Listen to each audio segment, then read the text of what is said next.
Hi everyone, welcome back to my channel, Bio with Shansi. Today we are learning about proteins. If you're interested in understanding proteins, understanding the primary structure, formation of peptide bonds, secondary structure, tertiary structure of a protein, quaternary structure of a protein, please stay tuned. Stay around because that is what we are going to cover in this lesson.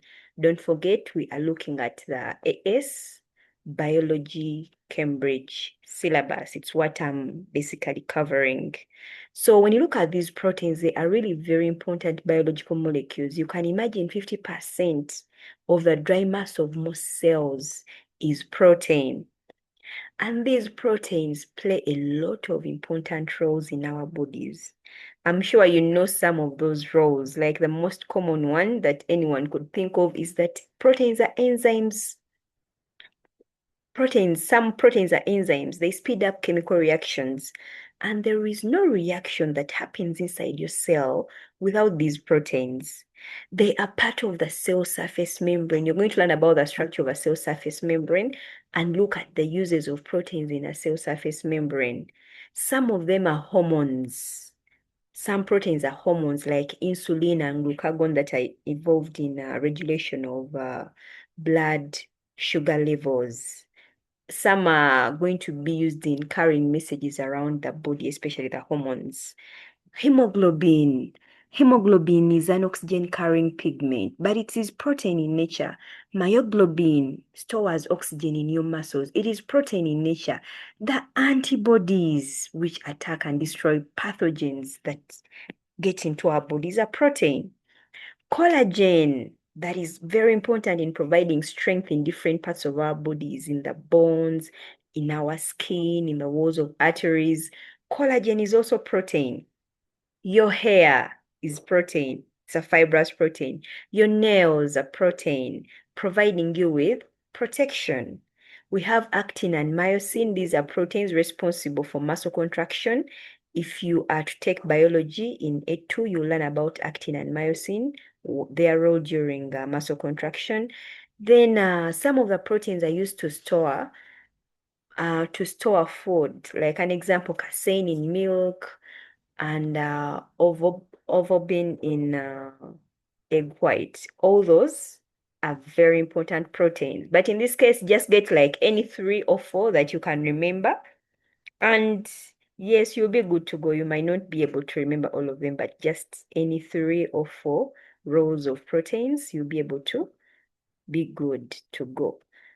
So when you look at these proteins, we are expected to know the monomers that make them up. And I'm sure each one of you already knows that proteins, because you learned about this in O-level, proteins are made up of amino acids. So what is an amino acid? How does an amino acid look like? You're expected to know the structure of an amino acid. And an amino acid is very simple. Number one, I always start with a central carbon atom. Each amino acid is made up of a central carbon atom.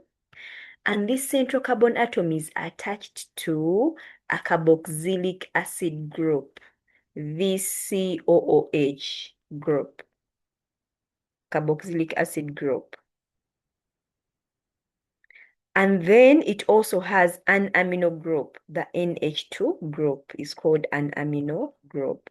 So every amino acid has a carboxylic acid group, an amino group, and a hydrogen. So this is the basic skeleton of an amino acid. It has a central carbon atom, a carboxylic acid group, an amino group, and a hydrogen. And that is where the name amino acid comes from. Amino from the amine group and acid from the carboxylic acid group. And then the fourth component that is bonded to the central carbon atom is the R group. So the R group is what differs amongst the amino acids. This means that every amino acid has a central carbon atom attached to a hydrogen, to a carboxylic acid group, to an amine group, but the only difference amongst the amino acids is the R group. So the R group is the one that really varies amongst the amino acids. The R group can also be called a side chain. So that is the simple structure of an amino acid, the general structure. So all amino acids we have seen, they have a central carbon atom bonded to an amine group, a carboxylic acid group, and a hydrogen atom. So what differs is only the R group, and we have over 20 different amino acids. 20 different amino acids that are used to make proteins, just like the way you see the English alphabet has 20, I think 26 letters. Yeah, and those 26 letters are joined in different ways to come up with the different words. So that is the same case with amino acids. 20 different amino acids used to form all the different proteins that are found within your body. So let's look at an example of a very simple amino acid like glycine. Glycine is the simplest amino acids. Why is it called the simplest? Because it simply has a hydrogen as its R group.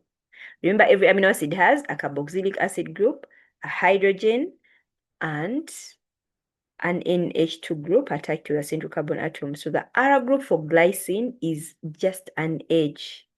That is why it is the simplest amino acid. So don't forget, glycine is the simplest amino acid.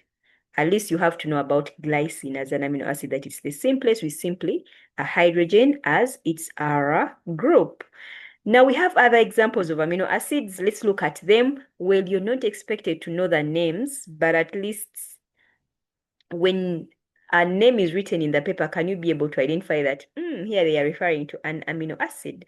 And remember, it's the R group which differs. So this brown rectangle shows the basic structure: the central carbon atom, the carboxylic acid group, the amino group, and the hydrogen. Now here they are, just showing you the R group. So alanine has just CH3 as its R group. You can see that the R groups keep on varying. Some amino acids have really large R groups. As you can see, the R groups keep varying amongst the amino acids. You can see lysine has this R group. Methionine has this R group. Just a minute. Power has gone.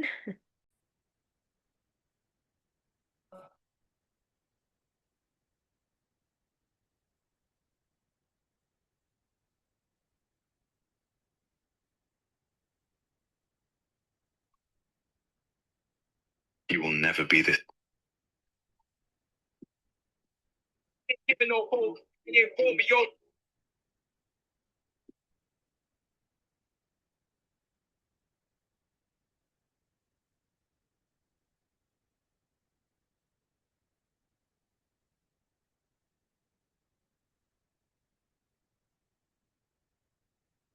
Never be this age again.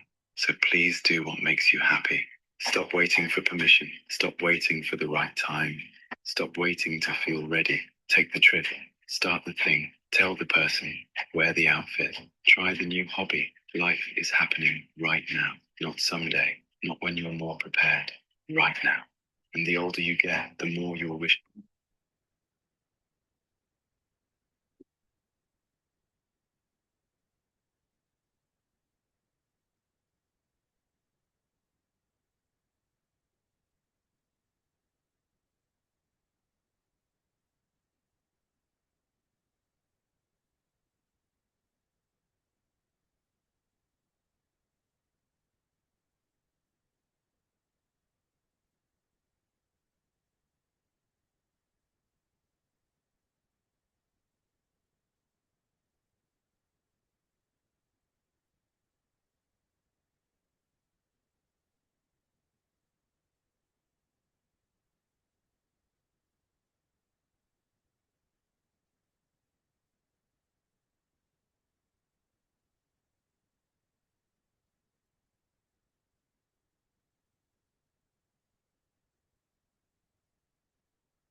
So this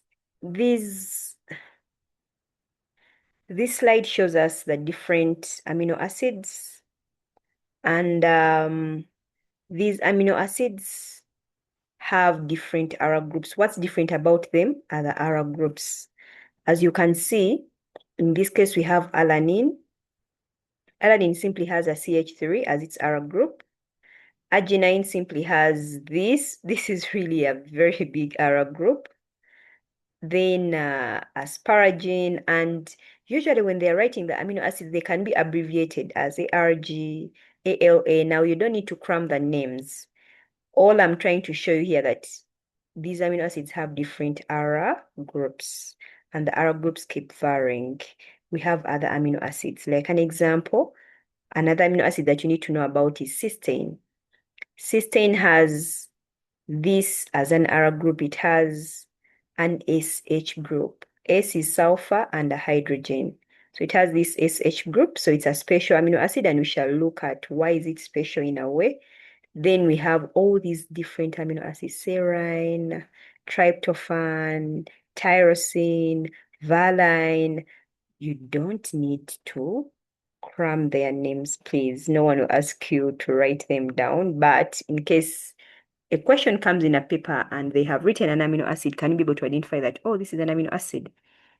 Now, I want you to also remember that we looked at molecules which are polar. So some amino acids are polar or hydrophilic, but others are hydrophobic. And we saw which groups make a molecule to be polar. If a molecule has an OH group, that means it's going to be polar. If a molecule has an NH group, it means it's going to be polar. If a molecule has a CO group, then it means it's going to be polar. So some amino acids are polar, others are non-polar. Like an example, glycine is obviously non-polar because look at its arar group is simply a hydrogen. Then we have maybe threonine. You can see it has this OH group, meaning this amino acid is going to be hydrophilic or polar. Look at this type. This one is going to be non-polar. Proline is non-polar. So don't forget that. Valine, you can see valine is really non-polar. Tyrosine has an OH group, so it is polar. So amino acids, you can even see glutamine is also going to be polar. So some amino acids are non-polar and other amino acids are polar. And depending on which amino acids make up a protein, the protein type is going to be determined, or the protein and its role is going to be determined by which amino acids make it up, as we are going to see in the next slides. So these amino acids can be joined together. Remember, they are monomers of proteins. So how are they joined to form a protein? That takes us to what we call a peptide bond. And I'm going to use this illustration right here. We have two amino acids. So if a peptide bond is to be formed between two amino acids, first things first, the amino acids have to lie adjacent to each other. One with its carboxylic acid group and the other with the amino group. So one hydrogen of the amino group combines with the hydroxyl group of the carboxylic acid group, the OH group, and then you can see we are having H2O, so water is lost. And the bond that is going to remain connecting the two amino acids is now what we call a peptide bond. Remember, we mentioned that a reaction where we have water molecules lost is what we call a condensation reaction. Now, the same way water was lost to form this bond can still be broken. So the peptide bond can be broken so that we get back the individual amino acids. And this is what happens when you eat proteins. An example, you've eaten an egg maybe during breakfast. Digestion is going to occur. Water is used to break down those proteins in that egg into individual amino acids, such that the individual amino acids can be absorbed into your bloodstream. So they will be taken to the cells, and then your cells will determine which proteins your body needs, and your cells will start manufacturing proteins by getting those amino acids you've gotten from the food and then joining them together to form the different various proteins that your body needs. So this is what we call the peptide bond. And this molecule is called a di. Di means two, dipeptide, which simply means two amino acids joined together. We can even have a tripeptide. In that case, we shall have another amino acid either joined to this side of the dipeptide or to this other side. And all amino acids are joined through what we call condensation reaction. So we can have many condensation reactions happening, and then amino acids are joined together to form a protein. So we can have a polypeptide. So when someone mentions about a polypeptide, we are referring to a large protein, a large polymer made up of many amino acids. Poly means many. Peptide, we are referring to the peptide bonds. So a polypeptide is going to be made up of very many peptide bonds. And all the proteins in our bodies are polypeptides made up of many peptide bonds and many amino acids. You could find a protein made up of over maybe 100 amino acids joined in a chain. And these amino acids are joined to form polypeptides in the ribosomes. If you remember your cell biology, protein synthesis or manufacturing of proteins happens inside ribosomes in your cells. So condensation reactions are involved in formation of those peptide bonds. And if the peptide bonds are to be broken, then we shall have hydrolysis happening, where water will be used to break down the peptide bonds. Let's take an example of a question. They're telling us the molecular structure of the first two amino acids of lysozyme, lysine and valine, is shown. So they're showing us the first two amino acids, lysine and valine, found in a protein called lysozyme. This is an enzyme. And they're telling us use the space below to show how these two amino acids become linked in a condensation reaction. Remember, in a condensation reaction, we have water lost.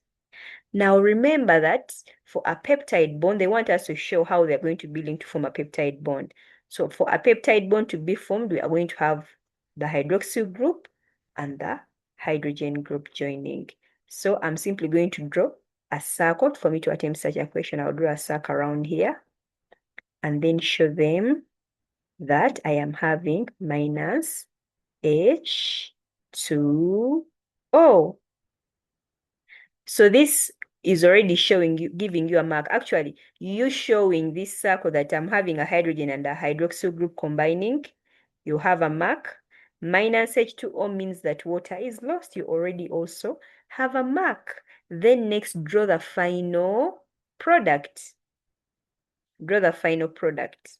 So when you're drawing the final product, please make sure that you draw these molecules the way they are appearing. Do not be lazy. Draw each and every part. So you will draw.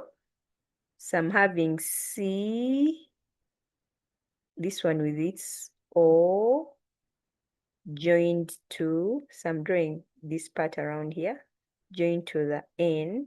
That is where we have the peptide bond and the hydrogen that remained. Then you draw the molecule the way it is. Do not be lazy. Whenever you have a chance to get the marks and you know what to do, please always make use of that chance. So yeah, that is our peptide bond. CH. Then we have CH3. Then we have the C, still H3. And then the hydrogen. Then you draw this other molecule. C, then N. Oops.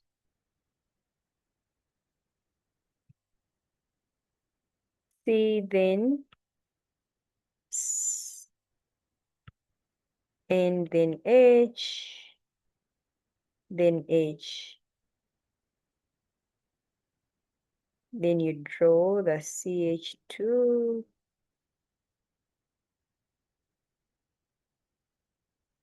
There is a 4. So you do not need to cram these structures of the amino acids. Why? Because they'll be given to you in a paper, but when you identify, do you know where the peptide bond can be formed? So this is our peptide bond here. This is where the peptide bond is. That is our peptide bond. So you get your marks. You could find such a question taking like 3 marks. So you get your marks from showing that, first of all, you're having the hydroxyl group and the hydrogen joining. You should get a mark for showing that water is lost. And then you get a mark for drawing the final product after the reaction. You could even write here that that is a condensation reaction. Condensation reaction. So that is how peptide bonds are formed. That is how peptide bonds are formed. If you find this video useful, please don't forget to subscribe, give us a thumbs up, and share with your friends. Share with your friends so that you do not learn alone. Share and subscribe to the channel. It helps me understand that you love my content so that I also get encouraged to create more content. Okay, next, let's look at now that we know how a peptide bond is formed, let's look at the primary structure of a protein. So a protein has a primary structure. Now, whenever someone mentions about primary structure of a protein, we are interested in finding out which particular amino acids and in what sequence are they making up a protein. So the primary structure of a protein, we look at the sequence of amino acids. An example, this is a primary structure of a protein known as ribonuclease. It's an enzyme, ribonuclease.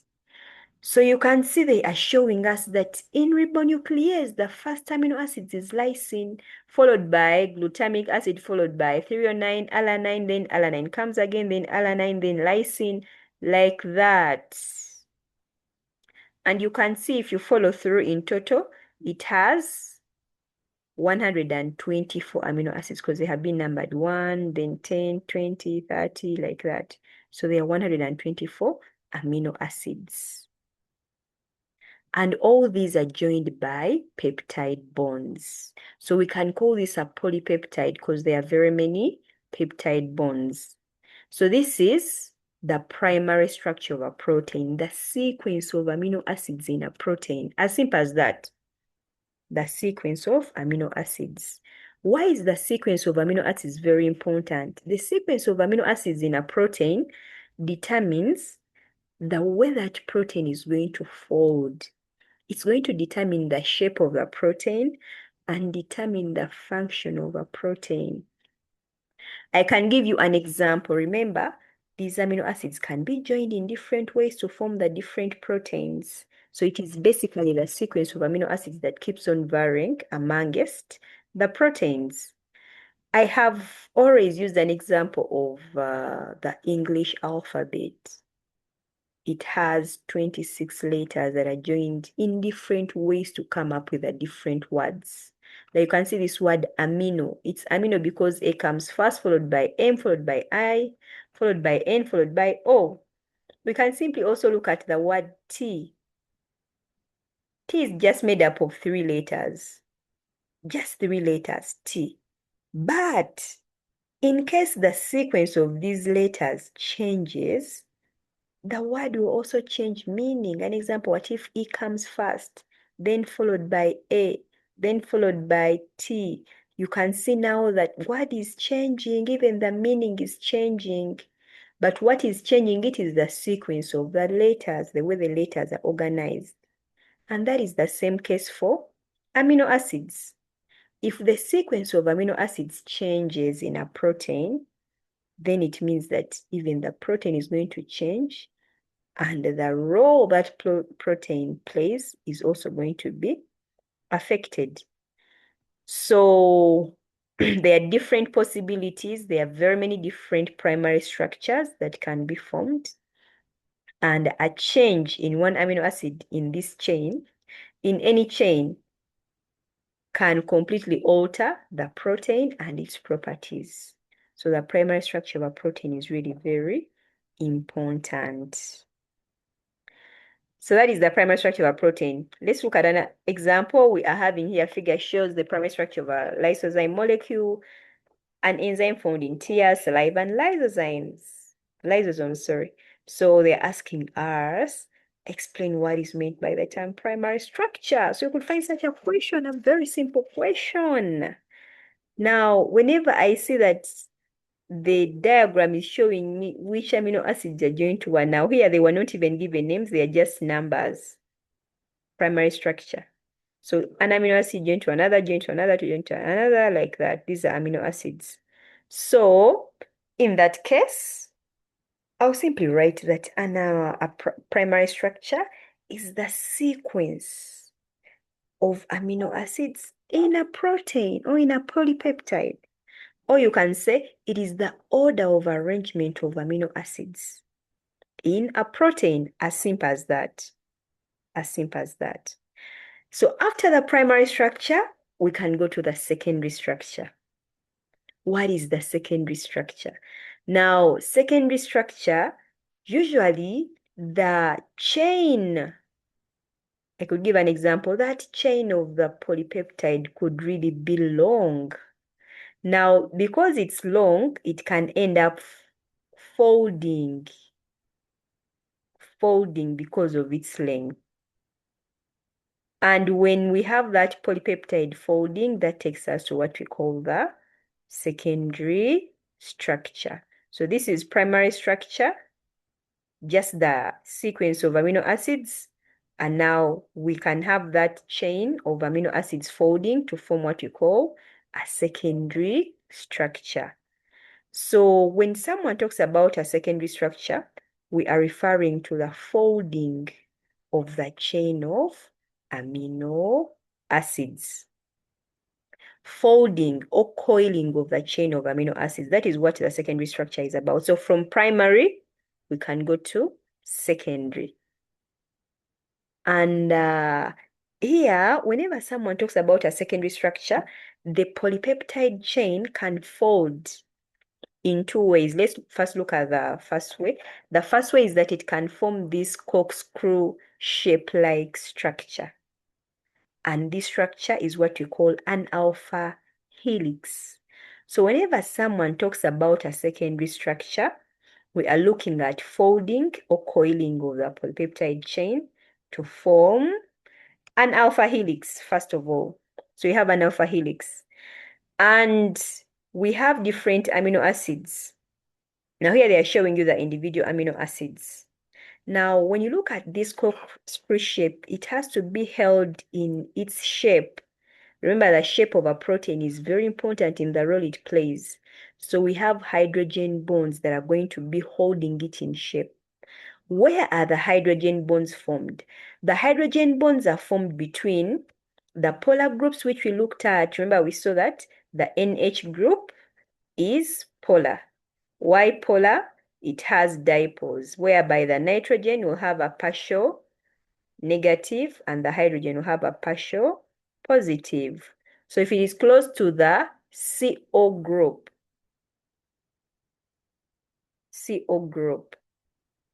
the oxygen is always electronegative, so it will have a partial negative. Then this carbon will have a partial positive. So we shall have this hydrogen attracted to the oxygen, which we call the hydrogen bond. So in an alpha helix, the hydrogen bond is formed between the hydrogen of an NH group and the oxygen of the CO group. But so this is on one amino acid, the NH group is on one amino acid, and the CO group is on another amino acid. And usually that amino acid is 4 places away. Like an example, if I consider this amino acid number 1, let's count how many amino acids are away from it. We have this. Okay, let me just name it amino acid P. So amino acid P, if I count the amino acids away from it, I have 1, I have 2, I have 3, I have 4. So the bond is formed between the NH group of one amino acid and the CO group of another amino acid 4 places away from it. So these hydrogen bonds, you can see there are really many, and all of them are in the same way. We are having them formed between the NH group and the CO group of amino acids that are 4 places apart. So that is an alpha helix. So whenever someone talks about a secondary structure, we have to talk about an alpha helix.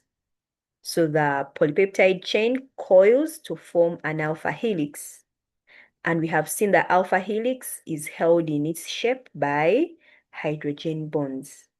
We have seen the hydrogen bonds are between the CO group of one amino acid and the NH group of another amino acid that is 4 places away or 4 places ahead of it. Remember, we saw that each amino acid has that NH group and the CO group. And the hydrogen bonds are very much responsible for holding this protein in its shape. And the shape of a protein, remember, determines the function of that protein. So one other way the protein chain can fold is to form what you call a beta-pleated sheet. So the beta-pleated sheet is not so coiled like the alpha helix. And this still means that whenever they talk about secondary structure, I have to know it involves an alpha helix and it also involves a beta-pleated sheet. But all those different ways of folding are held, like the shapes are held in that form by hydrogen bonds. So always mention about the hydrogen bonds, which are going to be happening between the CO group and the NH group of the amino acids. Now, these hydrogen bonds, when they are many, remember I told you when they are many, they provide inner mass strength to the molecule where they are. However, they can be disrupted. An example, when we have very high temperatures. Very high temperatures can increase the kinetic energy of the molecule and it vibrates about very rapidly, and then the hydrogen bonds break. This is why proteins are denatured by high temperatures, because the high temperatures disrupt the bonds and eventually the protein loses the shape that it was having because the hydrogen bonds are usually broken by high temperatures. But at the same time, the hydrogen bonds are also affected by pH changes. I'm sure you've learned about the fact that enzymes are affected by pH. So usually the pH mainly disrupts these bonds which are holding the polypeptide chains in their shapes. So that is it about the primary structure and then the secondary structure. So next, let's look at the tertiary structure. But before we go to the tertiary structure, you will find illustrations that show you the structures of examples of proteins in your body. Like now, this is a tertiary structure of lysozyme. Tertiary and secondary structure of lysozyme. Now, when I look at this diagram, I would be expected to identify, okay, when I look at this diagram, which one is the beta-pleated sheet or which one is the alpha helix? So the alpha helix and the beta-pleated sheet can be represented using certain symbols in a diagram. And let's get into it. When it comes to the beta-pleated sheet, they are represented using arrows.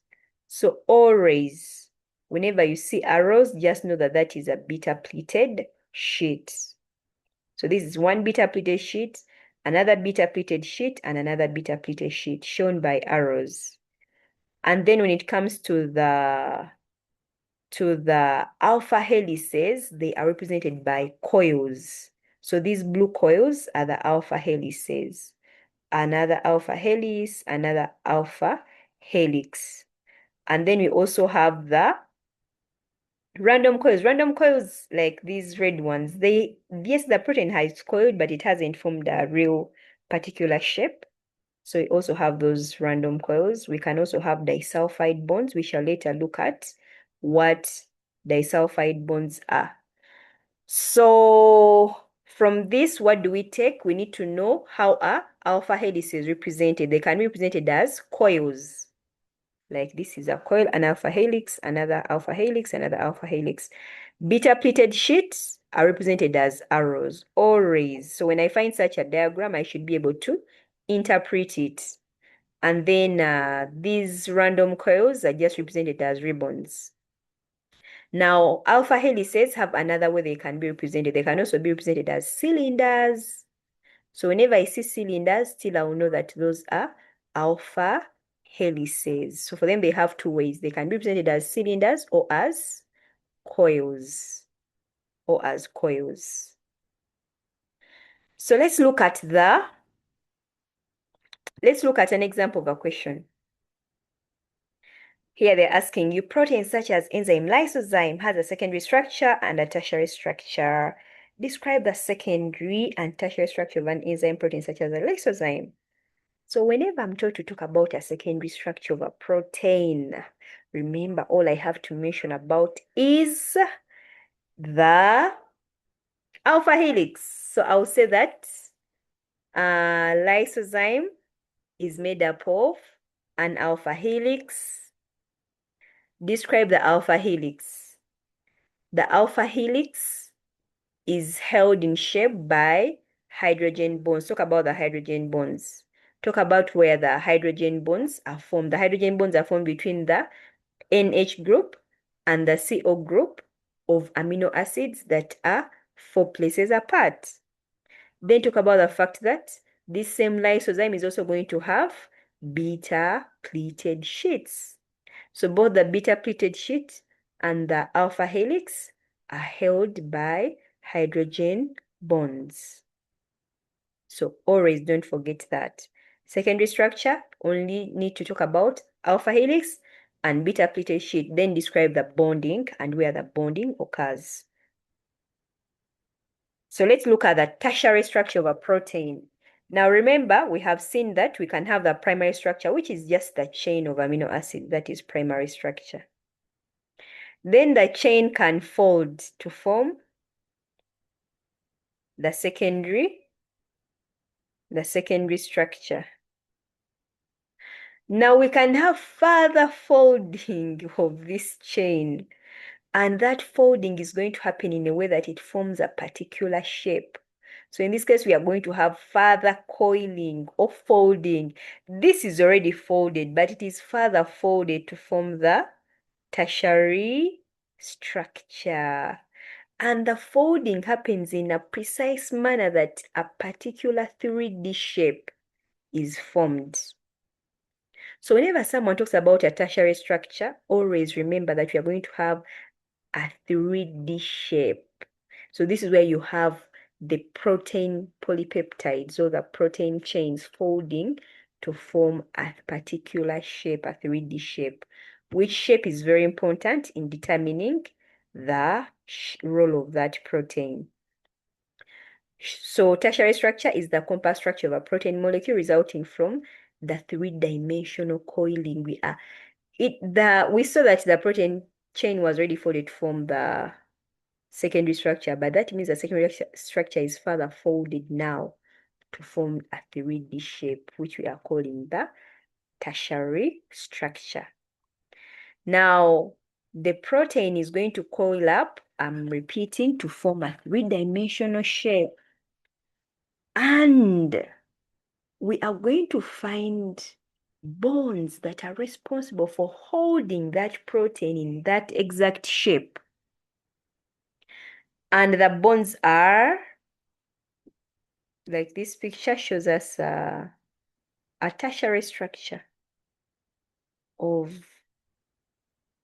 myoglobin. Tertiary structure. Yes, the tertiary structure of myoglobin. And let's look at the type of bonds that are involved in holding the protein in that particular 3D shape. We have hydrogen bonds. So the hydrogen bonds will be found in all proteins. And remember, hydrogen bonds can form between a wide variety of Arab groups. So if an Arab group has an NH group, or it has a CO group, or an OH group, we can have a hydrogen bond formed. Like here, they're showing you this is a polypeptide and then another polypeptide, but they are held together by a hydrogen bond. So as long as we have these polar molecules or polar groups lying close together, we can have a hydrogen bond formed. Now we have another type of bond. We also have what we call disulfide bonds.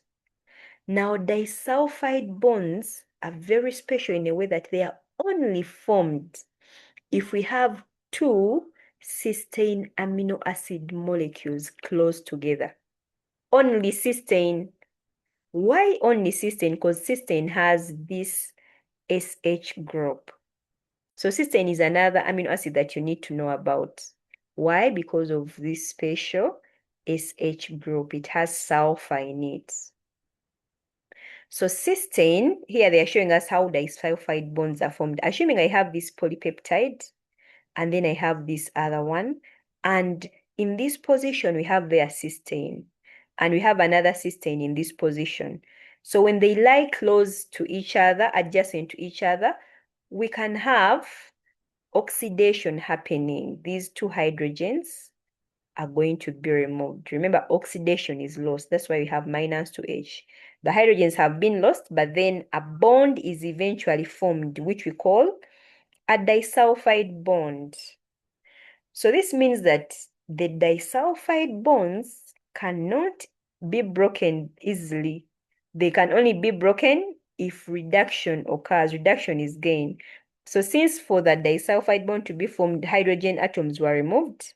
So if you add back the hydrogen atoms, then you can break this bond. So this bond is broken by reduction. It cannot be broken by temperature changes, neither can it be broken by pH changes, but it's only broken down by reduction.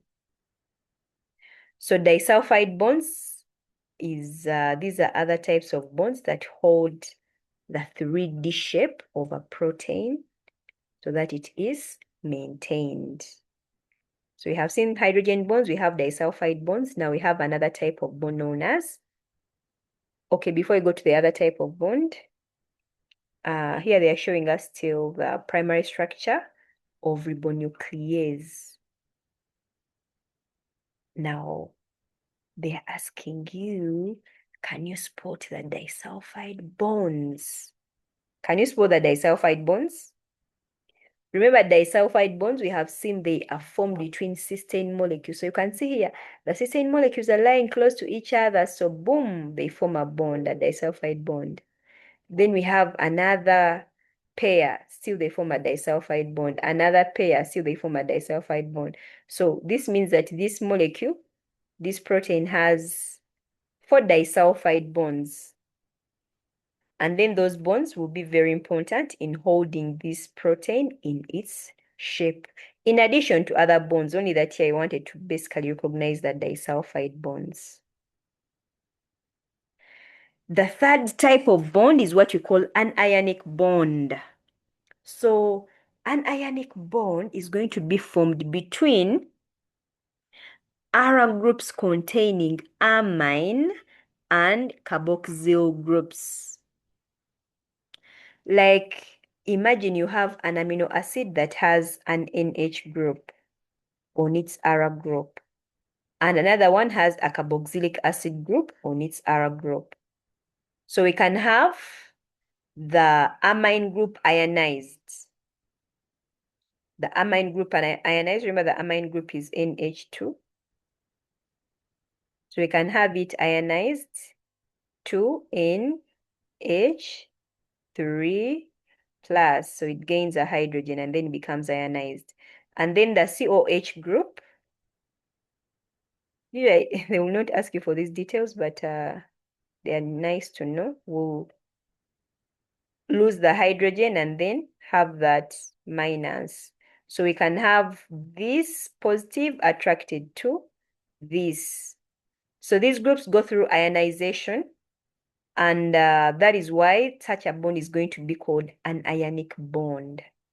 So the ionic bond is formed between ionized amine groups and ionized carboxylic acid groups. And these can be broken by pH changes. An example, if the pH becomes acidic and we have a lot of hydrogen ions, we can have the hydrogen ions getting attracted to this group which has a negative, and then we shall have this bond now broken. Or if we have a lot of hydroxyl ions, we can have them getting attracted to the plus here, and then this bond will be broken. So ionic bonds are very much affected by pH changes. Yes, temperature might not really affect them, but pH changes will affect them. So the fourth type of bond is what we call hydrophobic interactions. Now remember, I showed you amino acids which had nonpolar groups or hydrophobic ara groups. So those amino acids are said to be hydrophobic. And if we have two of those amino acids lying together, their ara groups can get attracted to each other. And those attractions are also important in holding the three-dimensional shape of a protein together. So such attractions are what they call weak hydrophobic interactions. Hydrophobic interactions. So these hydrophobic interactions mainly occur between nonpolar ara groups. These hydrophobic interactions might be weak, but they are going to be very important in a protein. Why? They will not, remember, since they are hydrophobic,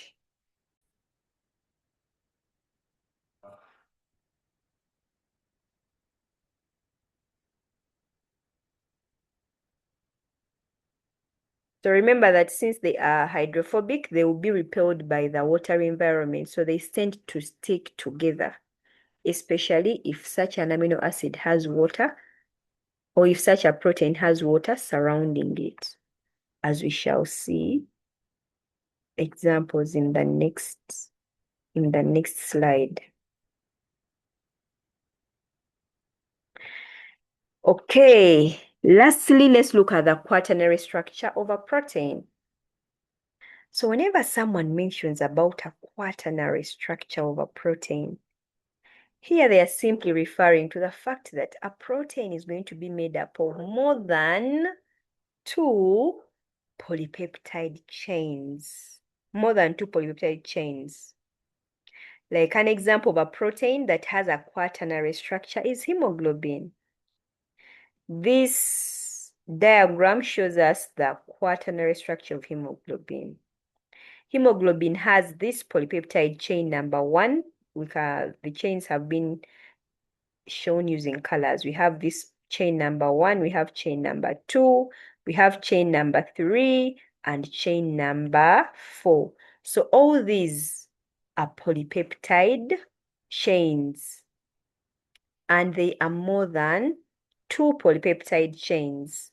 So if a protein has more than two polypeptide chains held together, we can say that protein has a quaternary structure.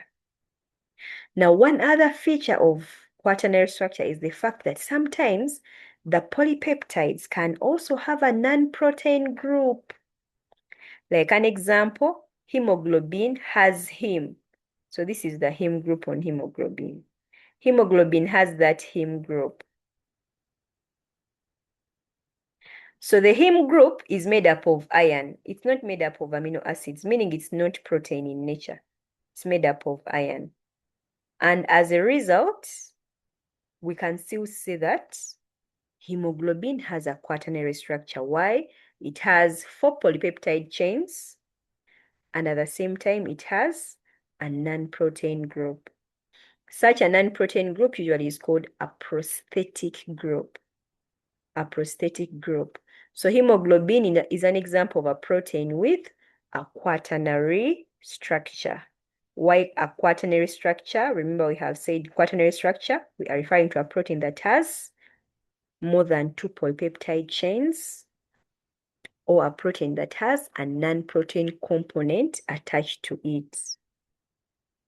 So we shall look at the details of what hemoglobin is, what the details of its uses, and what it's made up of.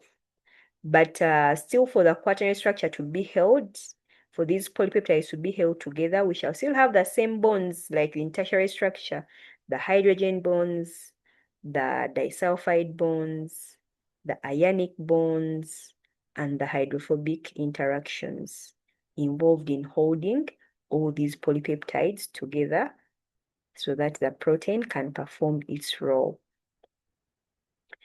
So that is it for today. In today's lesson, hope you know now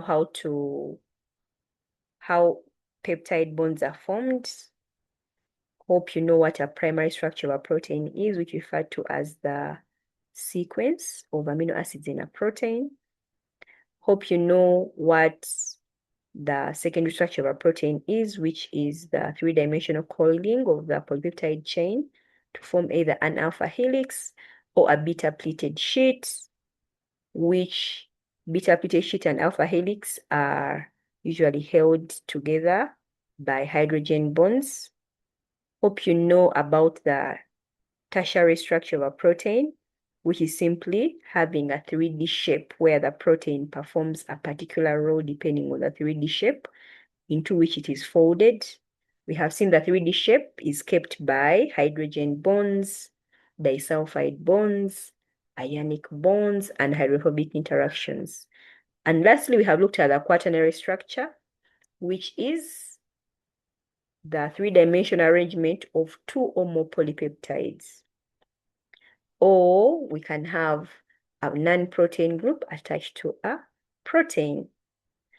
Okay, if this video has worked for you, next please watch my other video that is about globular proteins, collagen, and hemoglobin. See you in the next video.